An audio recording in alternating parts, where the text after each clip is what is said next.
unfortunately, we were not able to save the field lines. So this is the chamber system we will be installing. And this is the sidewinder chamber system. And we won't be using, like I said, the Mini X. We're going to be using the Yanmar. And we'll get one row ran about 30 feet. So it turned out to be a larger job than we thought. But like I said, we were not able to save the field lines. Sometimes you can, and sometimes you can't.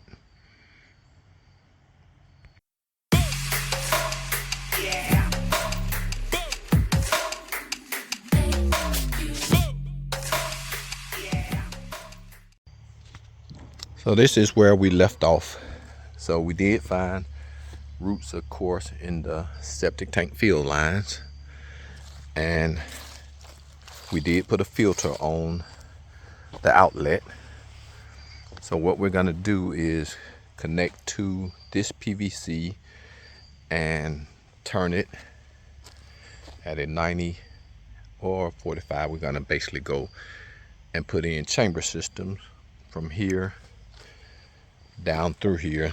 There are sprinkler lines throughout, which he said he does not use anymore, so we don't have to worry about those. And we're gonna put in chamber systems going out this way.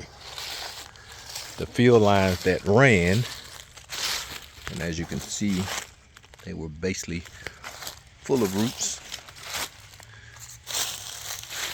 But the field lines that ran up through here about 5 feet from the curb, turned back down, came back down here to about here, ran back up. So looks like the majority of the field lines are where the roots and trees are. So no use of trying to save those or salvage those. We got everything loaded, and of course we won't be using the little bitty Mini X. So we'll be using the Yanmar. So those are the chamber systems we'll be using. And I'll get that unloaded and get that dug out, and we'll go from there. To install the new chamber system, we're gonna come out the tank. That's the 4-inch line that comes out. We're gonna put an elbow here, and we're gonna run it out through the yard and go there. The chambers are about 32 inches wide. That bucket is about 17, 18 inches wide. So 2 lines of the bucket going down. And we're gonna stop it about here, somewhere in this area. Don't want to get too close to the trees.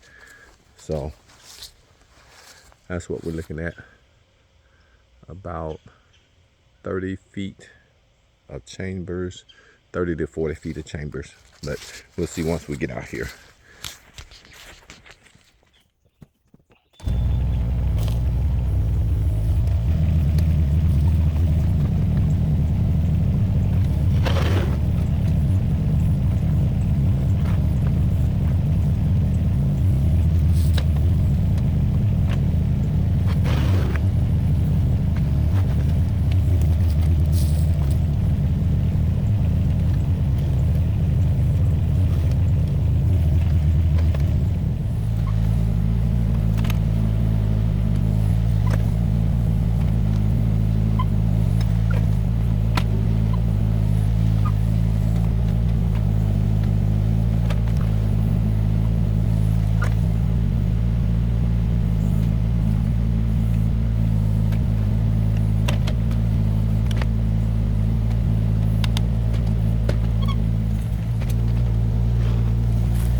So this would be the setup.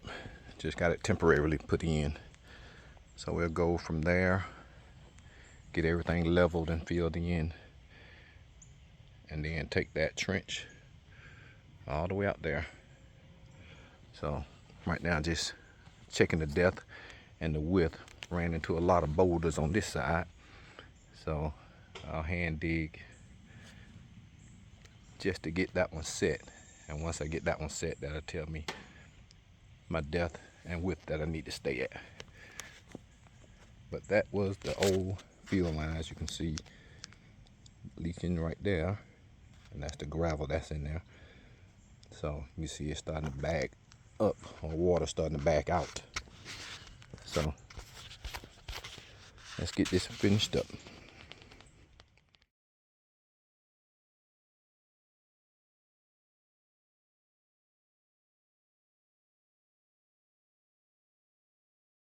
So this is what we got so far. Got 3 chambers in and possibly 4 more to go. So that's what we look like. So keeping everything level and dropping it in, and we'll start covering it up shortly.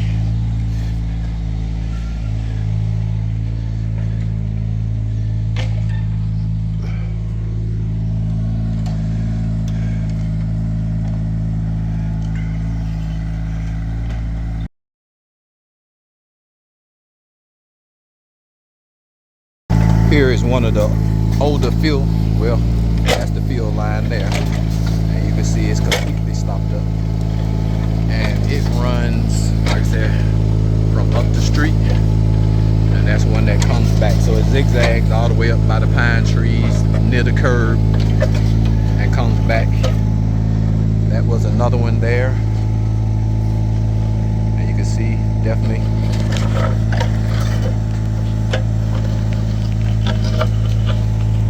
full of roots. And then we had another one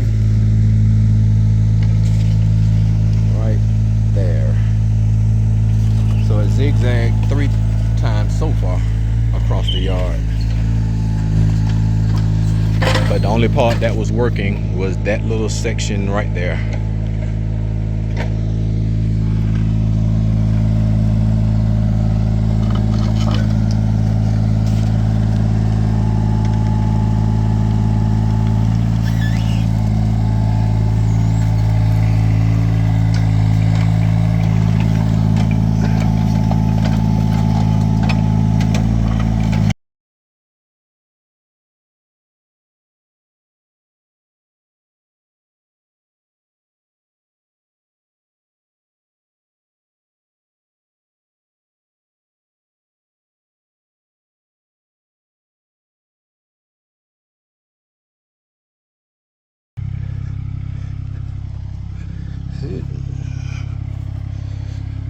So this is the whole system.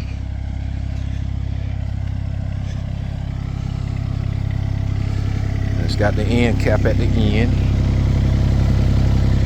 and I'll probably put an inspection port on this last one here, possibly, but that's what it looks like. So that's your system. So the only thing left is to bury it.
So this is the final.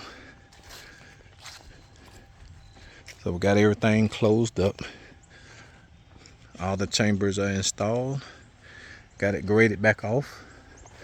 So this is what it takes to install a infiltrator leach field. So don't forget to hit that like button and subscribe and hit the notification for more upcoming videos. We'll talk to you later.